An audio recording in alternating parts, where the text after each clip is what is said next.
You guys can have a seat. And as I said, today is Celebrate Recovery Sunday.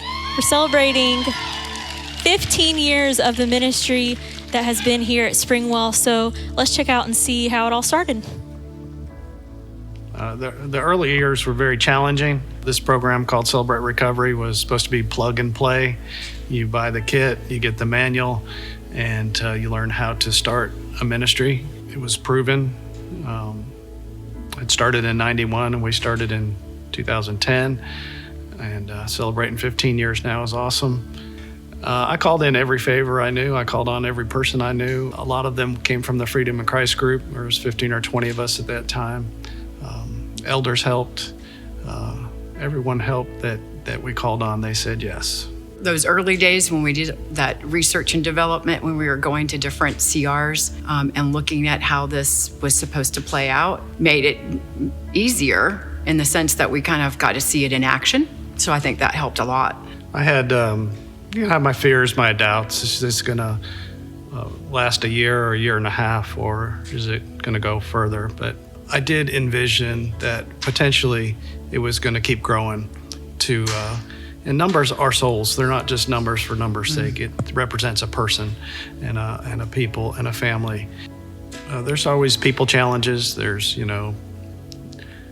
pride and conflict and opinions and conflict resolutions and things. Sometimes there'll be people that fell to the wayside or relapsed or something. Just the typical people challenges, but we had a team that was focused and on point, and were all in for excellence and knew that was DNA of the church to reach hurting people. The memories of tight-knit community, the memories of lives being changed, people being changed, of the families coming back together. It again goes back to how Springwell is. I mean, we are always welcoming people in Sunday service versus, Celebrate Recovery. So it's just like a mini Sunday morning in a way, but with a focus in on freedom, getting set free from whatever is in, your hurts, habits, hang-ups, and such. Which changes community and changes state, county, and the country. Celebrate Recovery is for anybody that wants to grow and get a better version of themselves.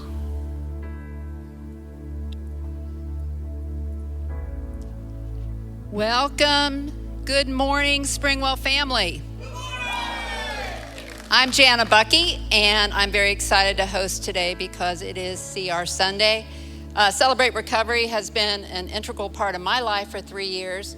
It's changed my life, and I enjoy serving over there. And, I hope that I'll see some of you over there that I haven't seen before.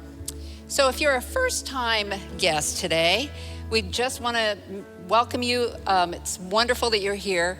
And after the service, we'd love to meet you and give you a special one-time gift. So when you're done with the service, please stop by the information area and meet Donnie and Christy. They'd love to say hello. Before we get started, just a quick note. The message today does have adult content. So if you have children with you, we want to make sure you know that we have an awesome kids environment next door at the Family Ministry building. And we invite you now to go in the lobby, and a greeter will help you check them in and take care of them. Today is Drop Shop Sunday, and we're celebrating the 15th anniversary of CR at Springwell with a special t-shirt. So we have a special t-shirt. They are limited in number, so make sure you go out there. They're $12. It's a very good price. So make sure you stop out there after the service and pick one up on your way out. Serve Well Christmas gifts are happening now through November 23rd. This is one of our favorite traditions. We are able to show love to children at Brooklyn Elementary by giving them presents. All you have to do is go out in the lobby, grab a gift tag, and then go shop, which we all love. And then you bring it back unwrapped and in a black trash bag, and make sure you do that by November 23rd. And looking ahead to one of my favorite times, 25 days of Christmas cheer is coming up. It's December, yes, thank you, Kirby. Always depend on Kirby. December 1st through the 25th, it's happening. But let me just explain how you can help spread joy throughout the community. We've got giving opportunities that will run December 1st through the 22nd.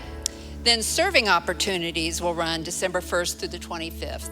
You can sign up now in the lobby, and they'll explain everything so that you can understand what it's all about. Finally, if you'd like to give, this is the time. If you are a first-time guest, just sit back and relax. But if you are part of our Springwell family, you know it's very easy to give. You can give online, you can give via text, you can give in the kiosk in the lobby, or my personal favorite, the good old bucket. You can pick up the black bucket on the left side and just pass it over. And we're very happy to have you today.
As we continue on with today's service, we've got a very powerful testimony that you'll be hearing.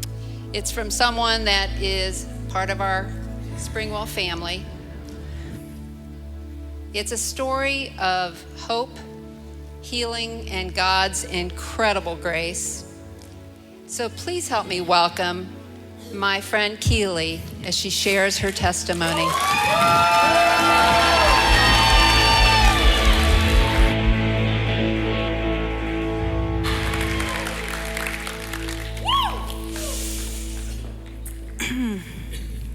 Good morning.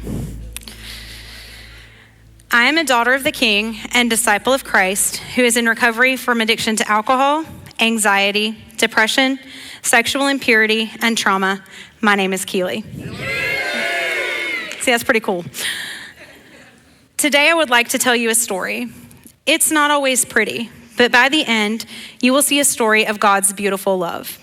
There have been many great storytellers, but I myself would like to begin this story like one of my all-time favorite sitcom characters. This is how she began every story she told.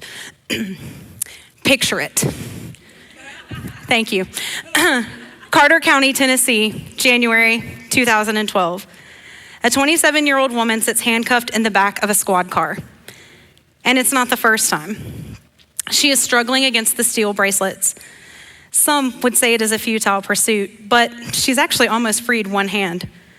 What she will do if she is successful, she isn't sure. Run? Where? For the most fleeting of moments, she wonders if the officer would shoot her if she did. Not an altogether bad idea. She sits back and lays her head against the seat. How did it come to this? She is an intelligent, well-educated woman from a good family. Her dreams were so vast, so beautiful. How is she now waiting tables in a steakhouse on her way to jail once again? She knows all about Jesus. She was raised in a Christian home. She knows her life is completely off the rails, but has no clue how to get back. And like the prodigal son, she feels utterly unworthy of turning back to God now. How can she return in the state she is in? Seriously, how did she get here? I guess to answer that question, I need to start at the beginning. I was born in Charleston, South Carolina on August 28th, 1984, and moved to Greer when I was around 18 months old to be closer to my mother's family. My parents met in a college singing group, and music has filled my life from day one. I have always been deeply moved by melody and lyric, riding waves of emotion across strings of notes. Church was the first place other than home my parents ever brought me. Proverbs 22:6 states, "Train a child up in the way he should go, and when he is old, he will not depart from it." My parents certainly raised me this way. My younger brother rounded out the family in March of 1988. We had some really great times. I remember we had a little radio in our kitchen, and my brother and I would dance, and we would all sing while we got dinner ready or cleaned up the kitchen. My dad is really creative, and he would make up his own version of classic tales as special bedtime stories with like voices and everything. My parents were active parents. They came to every game, concert, play, taekwondo tournament. Church was always a part of our lives. We attended several different churches until we settled in one when I was about 6 years old, and we remained there for 12 years. I was saved and baptized when I was 8. From that moment, I felt the presence of the Holy Spirit. I knew then, as I do now, that God is always with me. But I also became aware of the presence of the enemy. Satan became a voice in my head, always telling me how useless I am, that I am and will always be different. I will never be accepted here. As a child, this filled my mind with conflict, and anxiety and depression began to take root. My parents also began to fight, usually about money. I became aware of adult problems far too young. Because of this, I became obsessed with feeling financially and relationally secure. I also tried to keep my younger brother from hearing the fights and having to bear the weight of adult issues. Here comes codependency. I know that this was never the intention of my parents. They are, like the rest of us, imperfect people with issues of their own. And try as we might, when we do not acknowledge and work on our hurts, hangups, and habits, they spill out onto the people closest to us. My need for security sparked a need for control. I became obsessed with performance. Talent and intelligence are valued in this world, and I needed to strive as much as possible to be good enough to belong, to feel secure. I spent years on the hamster wheel of performance, and I, like that hamster, wore myself out and never got anywhere. Instead of drawing the conclusion that perfection was not achievable, I blamed myself. I just wasn't good enough. I come from a very musically talented family, and my brother has always been a star athlete and a really amazing artist. I could not seem to find the thing that I excelled in. This led to years of insecurity and bizarre experimentations with my identity. I became a human chameleon, and I was actually good at changing myself to fit whatever mold of the group I chose to belong to, at least for a little while. At church, I was the model Christian kid. At school, I was the model student and teacher's pet. I tried being a jock, a theater geek, a skater with no skateboard, and a pothead who didn't smoke. Oh, Mom, I dread the months of union-based sweaters, Jinkos, and Skechers. All of this to feel like I had a secure place. But I am, in fact, not a chameleon. At some point, the fake identity gave way, and I was left floating again. Thankfully, as my teen years approached, my safe place really was my church. I still struggled with feelings of not being good enough, especially as dating entered the picture. I was never popular with boys beyond friendship. I was the girl who was good for a pickup game of basketball, but not really a Friday night at the movies. Growing up in the era of Disney princesses and romantic comedies left me with a distorted sense of love and relationships. This became my new security obsession. If I could find a guy who would love me and take care of me like in the movies, everything would be okay. I would have my own kids and create my own safe place where I would always belong. Did you hear that?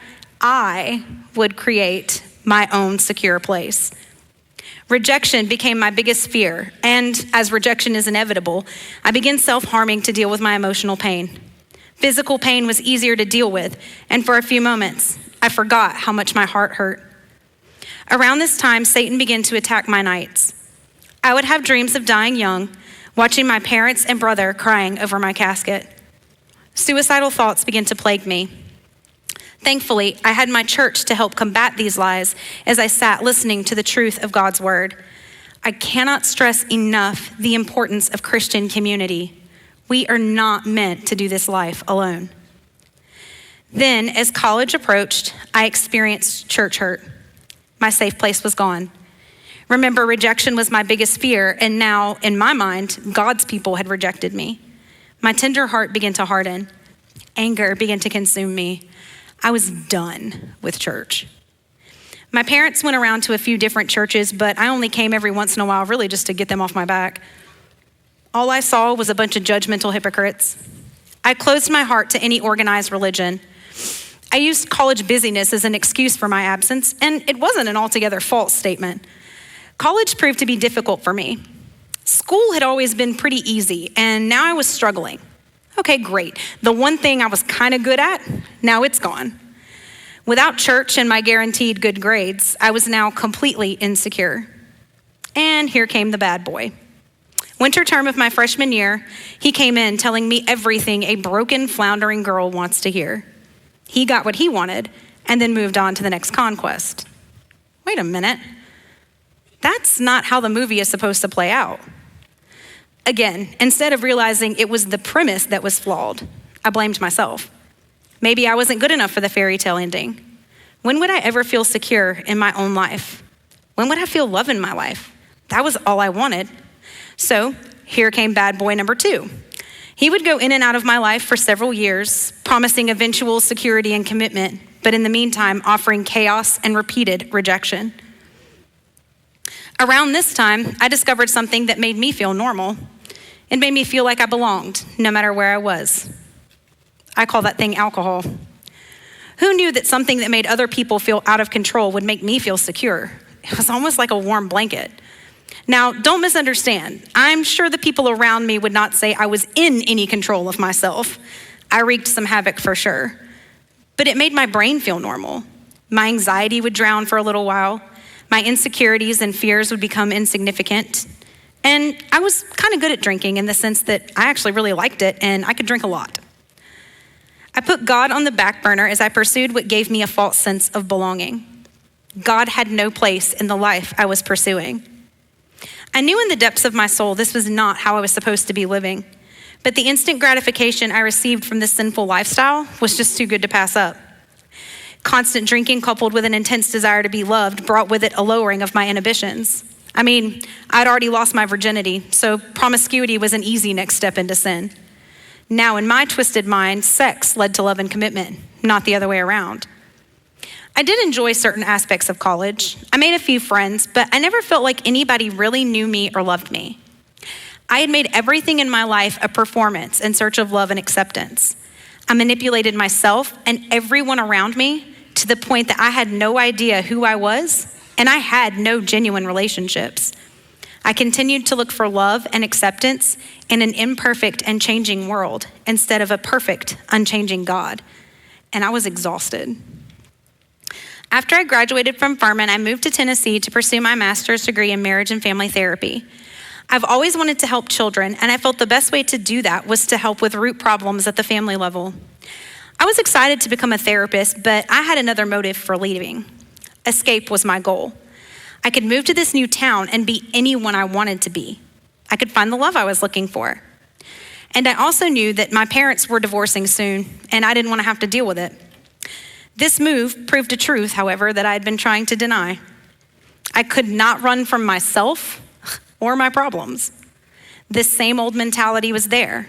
The same mental health issues, the same dysfunction. My parents did divorce, and even from a different state, guess what? I still had to deal with it. My anger toward God continued to grow, and my heart continued to harden. Shortly after moving, I decided to have a party to get to know some people I worked with and some people I had met in my master's program. What I thought would be just another fun night of drinking turned into something else entirely. I was drugged and raped in my apartment while the party raged on in the next room. No one here really knew me or my normal behavior, so no one really realized exactly what was going on. Hanging out with people who were not pursuing God first had caught up with me. I woke up the next morning very sick and hungover, my wrist bleeding. At some point, I don't remember when, I must have cut myself.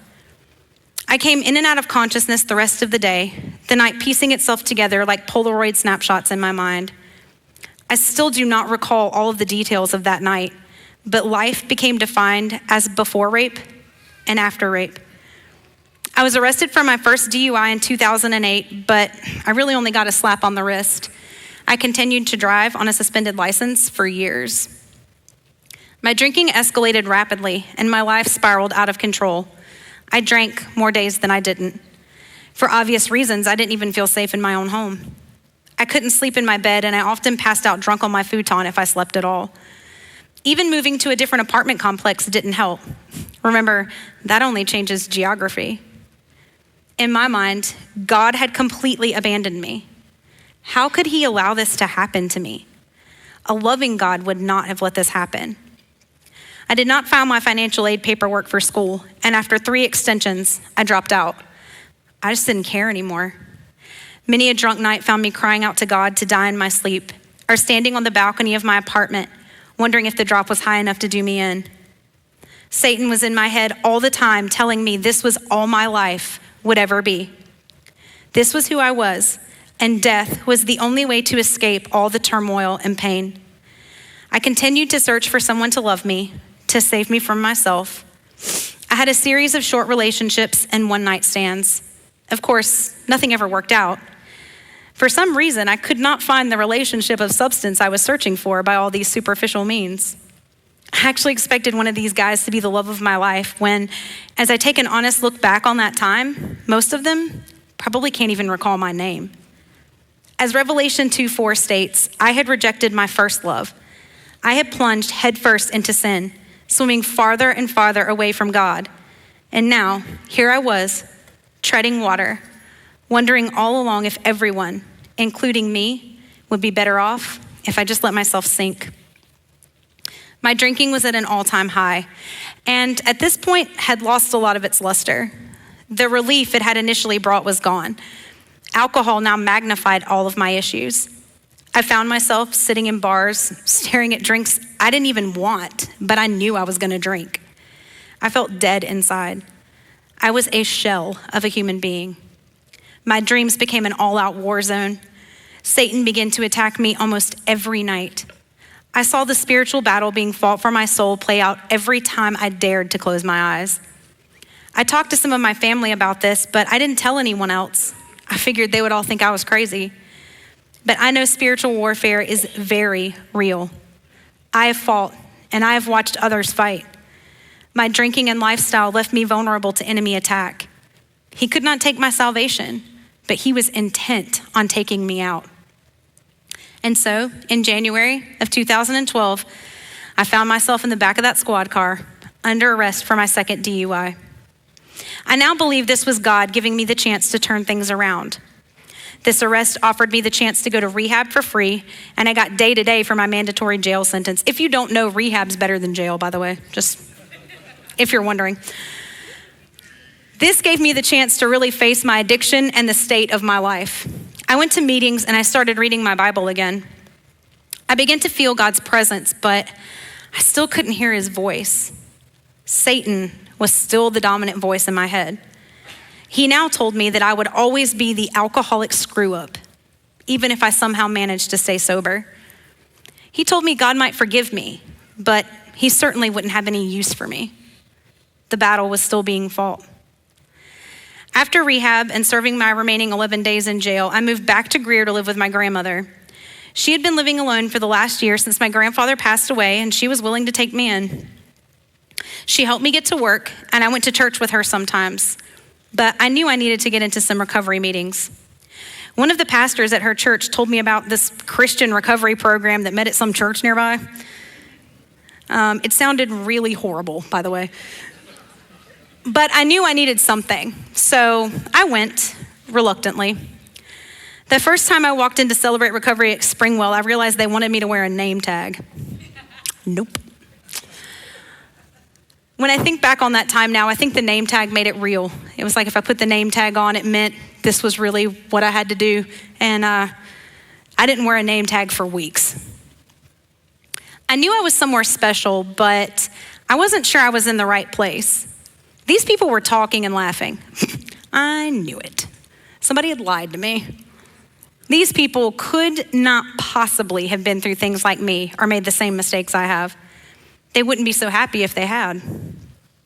But as I kept coming back and I got brave enough to go to Open Share Group, I began to hear parts of my story from the mouths of the same people laughing over dinner and praising God during large group. I realized that what I was seeing was recovery in action. It was God at work, and I wanted to be a part of it. I wanted the joy and freedom I saw in the people around me. I joined my First Step study in February of 2013 and began to peel away the mask of denial. It was painful, this honest look at what my life had become. But this was where the change began to happen. Lamentations 3:40 says, "Let us examine our ways and test them, and let us return to the Lord." Doing my inventory helped me see the character defects behind my addiction and all the ways God had protected me all along the way. He was always with me, even when I couldn't hear him anymore. I began to make real, genuine friendships for the first time in my life. I have a sponsor and an accountability team I know I can call anytime. By working the steps, I've been becoming the woman God has called me to be. He is producing spiritual fruit in my life, and I have now been sober for over 13 and a half years.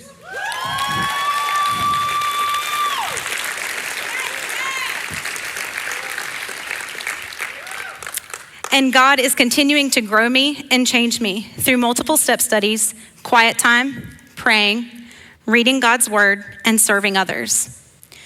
When I began my recovery journey, sobriety was the goal. I really had no illusions that much else was possible, but God. He had so much more planned for me than I could ever imagine. Satan no longer has control over my mind, and I do not have nightmares anymore. I know spiritual warfare still exists, and sometimes I can even see it, but it doesn't scare me and overwhelm me like it used to because I know where my power comes from. God never stopped fighting for me, and he did what he has always done. He defeated Satan. God did have a use for me. That is why Satan wants to take God's children down. Again, he knew he could not take my salvation, but if he could make me believe I was worthless, he could stop me from doing God's work and becoming who he called me to be. God has given me the opportunity to do just about every volunteer role possible in Celebrate Recovery. And for the last, 8-ish years, sometimes it feels like forever, sometimes it feels like a day, I don't know, it's been a while. I've been blessed to be one of your ministry leaders. My dream of helping others has been realized as God continues to bring hurting people to Celebrate Recovery at Springwell. I even get to be a part of family restoration and breaking generational curses, and it is awesome.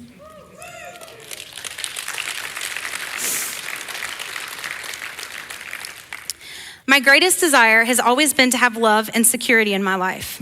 For a long time, I thought I would never feel those things.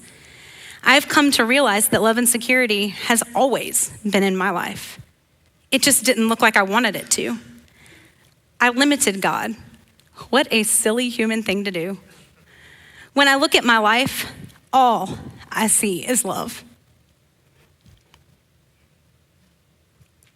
I have a God who never left me.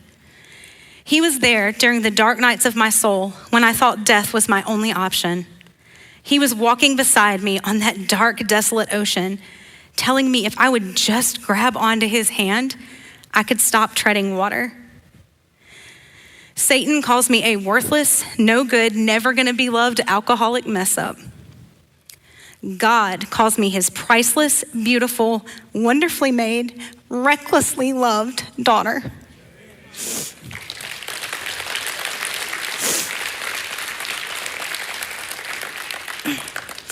He knows me intimately. He always sees me, and he never forgets my name. I think about all of the people included in the Bible who are never named. Their stories are told, but their names are not. Some people may say it is because they are less important that I call shenanigans. I think the stories of the woman at the well, the woman with the issue of blood, the widows of the Old Testament, the man living in the cave possessed by demons are all included to show us that our names are not what defines us. Our sins, shortcomings, and problems are not what defines us. Being made in the image of God, being loved and changed by him, that is our identity. We are the healing, not the hurt. God saw me and wanted a relationship with me when no one else did. He wanted to be around me when I couldn't even stand myself. He died to make a way to be as close to me as possible. That is true love. And the love of God doesn't stop there. Because I have chosen to now surround myself with people who love Jesus, I get to experience God's love in the flesh. A human cannot truly love anyone else without the love of Christ in his or her life. I look at my life and it is full of love. I have a family who never gave up on me.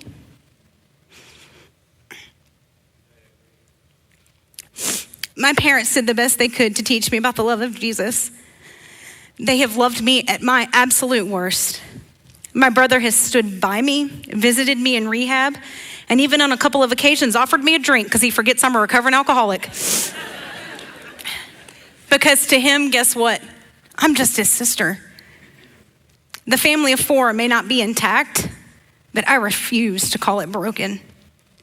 I still have both of my parents and my brother active and involved in my life. And I have 2 nephews and 1 niece who have never known drunk Aunt Keely. I have a grandmother who took me in when she didn't have to. She helped me and prayed for me.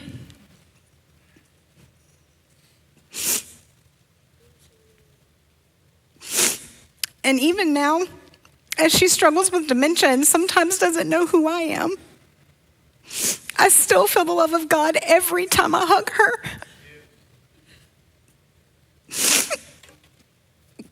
I have an amazing community of Christ-loving friends. They have shown me what true friendship looks like. I could not ask for a better circle. I think of them as my tear off the roof crew. They will get me to Jesus no matter what. This group includes children who are not mine, but I love them so much. For those of you who know me well, you know that my best friend is 6. I am blessed to be their family. As a couple of them would say, we have a really big family. I didn't say this first service. I'm gonna pull a Pearson. I didn't say this first service, and it's not in my notes, but I think it's important, and I think somebody needs to hear it.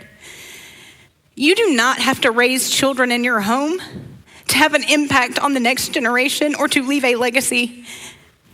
Women, you do not have to give birth to give life.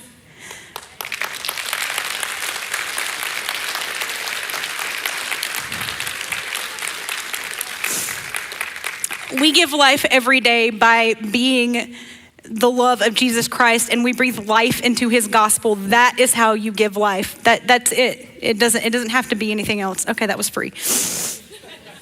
I have a job where I get to be light to people who are lost in a dark place. I have coworkers who often get the worst of me, but they love me and they show me grace. I now have a puppy named Ace. That dog is awesome. No human has ever been so excited to see me. I used to think that people who talked about their pets all the time were a little bit nutty, but now I'm one of you and I get it, so thanks. I do not have the one aspect of love that I always wanted. I have more love than I ever thought possible. I have learned it may not always look like I think it should, but God will always keep his promises. He is a loving father, a friend closer than a brother, and a guiding helper.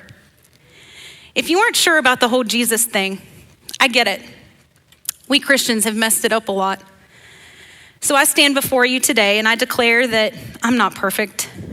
I will mess it up. There's a good chance I might hurt you. That is why I continue to attend Celebrate Recovery. That is why I just started my 4th step study.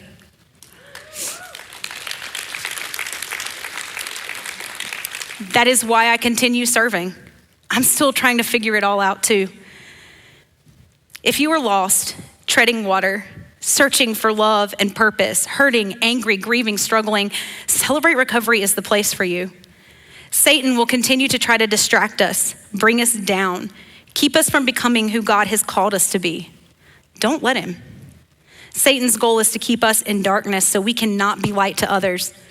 When we find freedom from our hurts, hangups, and habits, we join the army fighting for the souls of the lost. We all have a part to play. I believe that God is so big and amazing. He made humans in his image, but because of his greatness, no single person can reflect the totality of who he is. That is why he made us differently, to reflect a specific part of his glory. I desire to be who he has called me to be so I can reflect the specific part of his glory that he made me to reflect. We are all made in this way with specific gifts and for a specific purpose. We have the responsibility of doing our part so that as the full body of Christ, we display him in his total glory. Don't stay in the dark. Let God bring you into the light. And he just might use Celebrate Recovery to do it. I'm a miracle. If you want to see your own, give Jesus and Celebrate Recovery a try. Come pick up a blue chip later. I mean, really, what have you got to lose? Thank you for letting me share. I just want to tell somebody today that there's hope.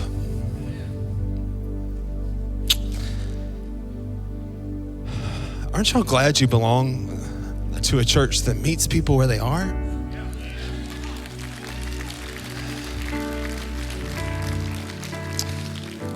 I mean, churches are full of screwed up people.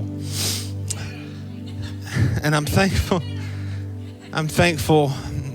that I get to serve at a church where it's okay to admit it. And if you're in that place today, I want you to know that you're not alone. We all have our stuff. And you're in a safe place. If you've been impacted by the ministry of Celebrate Recovery and you're okay with it, would you stand? Over the last 15 years,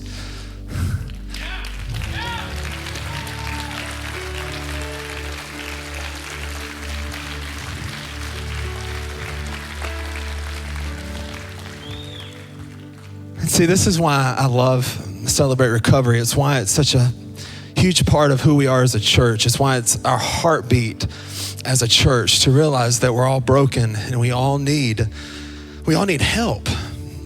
The hurts, habits, and hangups that have been represented by the 200 people that show up on a Thursday night to Celebrate Recovery. And it's not about a ministry. It's about a God who is patient and kind and gives freedom. That song that they just sang is a song called Proof. It's by Seth Addison, because I know somebody will ask me later. It's fine, you can still ask. But it has a line in there and it says, if you've never seen a generational curse break, you have now. How awesome is it that we had kids out here who are not going to be a part of a future generation and have sin passed down?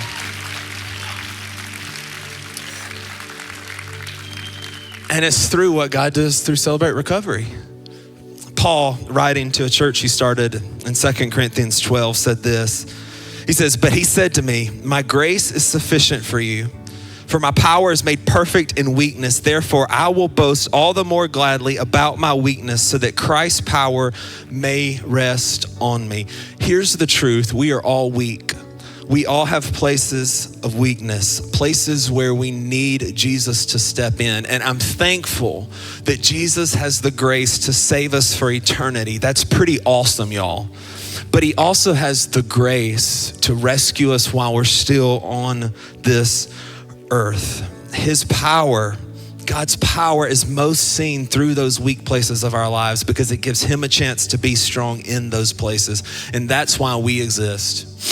That's why we exist. That's why CR is such a huge part of who we are. It's not just something we talk about, y'all. It's something we believe in, more so now than ever as a church. It's something we support, and it's something we're all a part of because we're all those broken people admitting that we need God's help. Of course, the first step in admitting you need God's help is to simply admit that you're broken. Maybe a different word for broken is you're human. You're human. And every Thursday night at Celebrate Recovery, they end the large group time by passing out chips. The chips are done by length of sobriety, and it starts with the blue chip and it ends with the blue chip. You get 2 chances at the blue chip. And the people that pick up the blue chip are people who are saying, I know I have a problem and I'm ready to do something about it. I'm ready to trust God with my hurt, habit, hang up, with my issue. So they step out and they come up front and they get a blue chip saying, I'm ready. I'm gonna do something about this. So we're gonna have that opportunity in just a moment. But first, there's some people in the room and you don't even have a relationship with Jesus yet. He brought you here today. It is no accident that you are here. He has been after you. He is chasing you down, and today he wants to catch up with you. If you need a relationship with Jesus today, with every head bowed and every eye closed, I want to give somebody a chance. It's not about the prayer, it's about a heart of surrender, but we usually do that through a prayer because it solidifies something in our mind and helps us recall the day that Jesus changed our lives. If you need the grace of Jesus, you can just say this prayer. Say, God, I'm messed up. I have my sin issues, and today I admit it. I believe you died. I believe you rose for me to find freedom for eternity, but also to find freedom here.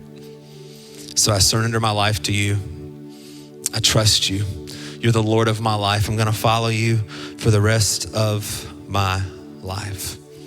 In Jesus' name, amen.